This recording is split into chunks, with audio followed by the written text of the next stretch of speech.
Bonjour, je suis Bruno Dumas, ravi d'être parmi vous.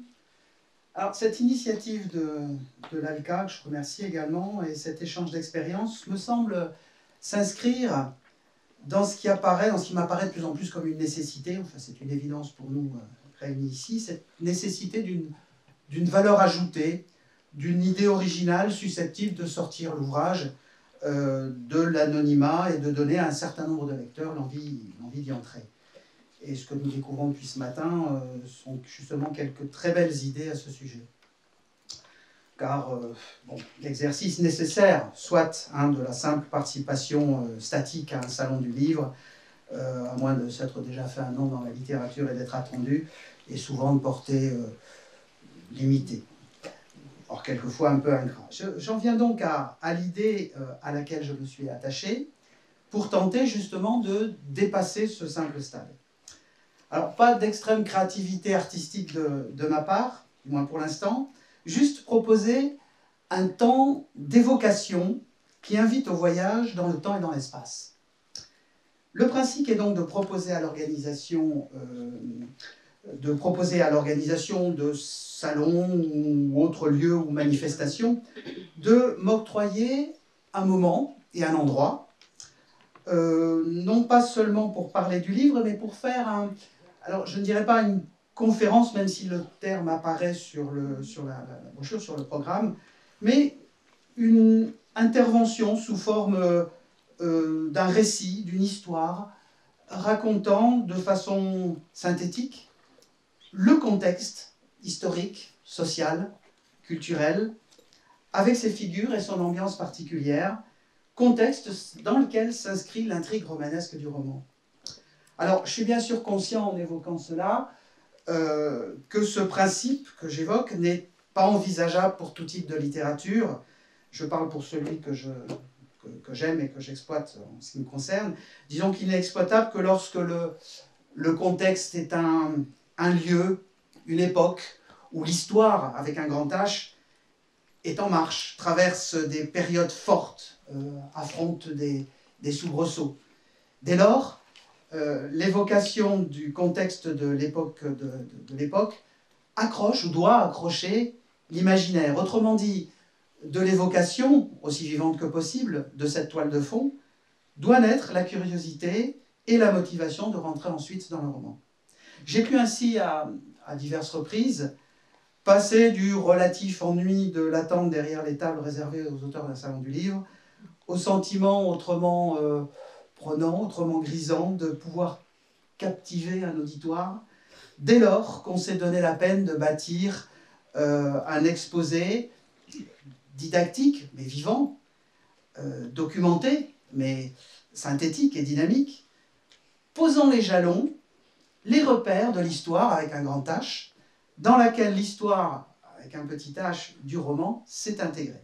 Alors, concrètement, par exemple, mon premier roman, aux éditions Atlantica, Les chemins de terre rouge, raconte l'histoire d'un jeune berger basque, parti dans les années 1870, tenter d'améliorer son sort en Amérique du Sud, en Uruguay précisément, et connaissant, après une vie aventureuse, un destin tout à fait extraordinaire.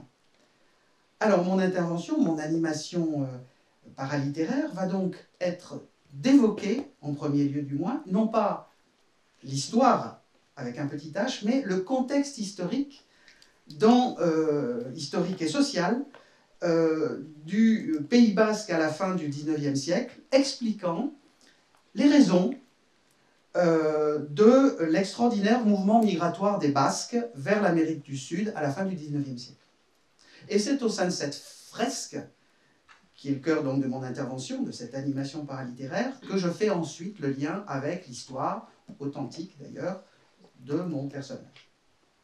Ou encore, autre exemple, l'histoire dans un roman à paraître, d'une jeune émigrée italienne et de son destin hors du commun, oui, encore une histoire d'émigration vers des horizons lointains, c'est mon truc, mais cette fois avec un destin d'une toute autre nature. Mon animation paralittéraire, là encore, est d'évoquer, là encore, le contexte historique, social, de la formidable expansion de Buenos Aires, accueillant un flux un flux incessant d'émigrés européens dans l'Argentine du tout début du XXe siècle. Les transformations, les enjeux, la naissance d'une nouvelle culture. Se dessine alors autour de moi, si je réussis cette évocation, ce formidable et passionnant moment d'histoire avec un grand H, avec, d'ailleurs je ne résiste pas à l'évoquer, avec son détour vers la Patagonie sauvage, parfait parallèle sud-américain de ce qui se passait en même temps en Amérique du Nord, dans le Far West nord-américain. Et c'est au terme de ce moment d'histoire contemporaine, de cette évocation d'histoire contemporaine, que je fais ensuite le lien avec l'intrigue et les personnages de mon roman. Petite parenthèse d'ailleurs sur ce que sera l'animation paralittéraire de ce roman, qui se déroule en Argentine donc. Le fil conducteur, et comme je viens de l'évoquer, est le développement effervescent, là encore, de Buenos Aires au tout début du XXe siècle, et la place qui prend peu à peu le tango et la culture du tango, hein, comme élément justement de culture et d'identité entre toutes ces nations qui arrivent dans cette Argentine du début du XXe siècle. Je pense déjà, et cette fois avec plus de créativité artistique que la simple intervention sur un contexte historique, donc avec plus de créativité artistique, sous la forme d'un mini-spectacle, disons d'une 50aine de minutes, basé sur le principe que j'évoque aujourd'hui, celui de la présentation du contexte historique, mais proposant aussi la présence d'autres acteurs, d'autres personnages comme échappés du roman, en l'occurrence celle d'un musicien joueur de bandoneon, l'instrument, vous savez certainement, l'instrument roi du tango, de deux danseurs de tango et d'une jeune femme lisant certains des textes de tango qui ont rendu célèbre mon héroïne. Alors cette alternance d'un peu d'histoire, de quelques lectures, de moments autour de cette musique et de cette danse qui ont un tel pouvoir évocateur, devrait, je crois, permettre de vivre un joli moment, un joli voyage, là encore. Alors l'animation paralittéraire que j'évoque pour l'instant sur ce roman, en attendant celle que je viens d'évoquer, qui viendra par la suite, en début d'année prochaine, j'espère, intercale d'ores et déjà la présentation historique dont je parle, avec quelques lectures faites par une autre voix, une voix féminine si possible, extraite de mon roman et illustrant l'évocation du contexte. Évocation qui peut bien sûr être à géométrie variable selon la nature de la manifestation, individuelle ou collective, et le temps imparti. Alors le format long est pour moi l'occasion d'enrichir ce simple exposé lecture par un bref audiovisuel, projection de cartes, de cartographie, de photos autour des principaux thèmes contextuels que j'aborde. Alors dans le cas précis de ce dernier roman publié, celui qui m'occupe actuellement, qui s'appelle Onku ou Le Ruban Rouge aux éditions Librisfera, je vais évoquer rapidement ce fameux contexte que j'évoque, là, maintenant, auprès de vous, pour voir si, pour ce roman, mon animation paralittéraire, même hyper concentrée en moins d'une minute, réussit son pari d'éveiller votre intérêt et de vous donner l'envie de vous plonger ensuite dans le roman, à moins que vous soyez réfractaire à un petit peu d'histoire contemporaine, ce dont vous avez parfaitement le droit. En l'occurrence, il s'agit donc d'une présentation qui propose d'exposer l'origine de ce que l'on appelle les concessions étrangères en Chine, que rejoint le personnage de mon roman. Autrement dit, ces comptoirs, ces colonies urbaines aux mains de puissances de nations étrangères, britanniques, françaises, américaines, suite aux guerres de la fin du XIXe siècle entre la Chine et la Grande-Bretagne.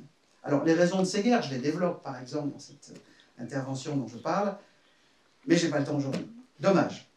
C'est édifiant, je suis sûr que ça vous aurait intéressé. Les concessions de Shanghai, donc, se caractérisent dans ces années 1920-1930 par la vie foisonnante d'une ville éminemment cosmopolite, où une multitude de communautés étrangères contribuent à son attractivité et à son formidable développement. Communautés présentes pour des raisons économiques, en grande partie, mais aussi pour des raisons liées à la fuite et à la persécution de divers pays. Les Russes blancs, par exemple, fuyant la Révolution russe. Ou encore la communauté juive, fuyant l'antisémitisme de la montée du nazisme en Allemagne et se retrouvant dans divers quartiers de Shanghai. Ces années sont aussi celles d'une crise, d'une Chine déchirée par l'opposition entre la République conservatrice de Chiang Kai-shek et la montée du communisme de Mao Tse-tung. Et surtout l'approche inexorable d'un terrible conflit armé avec le Japon. C'est donc ce contexte, cette ambiance effervescente, passionnante et tragique à la fois, que j'évoque à travers les mécanismes historiques, économiques, culturels, sociaux qui ont forgé cette situation. Et c'est dans ce contexte que s'inscrit l'histoire avec un petit H de mon jeune Français parti de Bordeaux en 1934 vers cet endroit où il pensait réaliser ses ambitions, avec des rencontres et des événements extraordinaires et réels qui vont modifier complètement le cours de sa vie.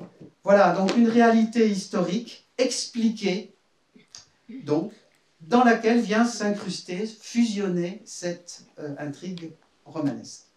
Voilà, donner les clés permettant de rejoindre et de comprendre cette fusion, comme si elle vous était désormais familière, c'est l'ambition de cette animation paralittéraire à laquelle je prends beaucoup de plaisir lorsque je peux le faire. Je vous remercie de votre attention.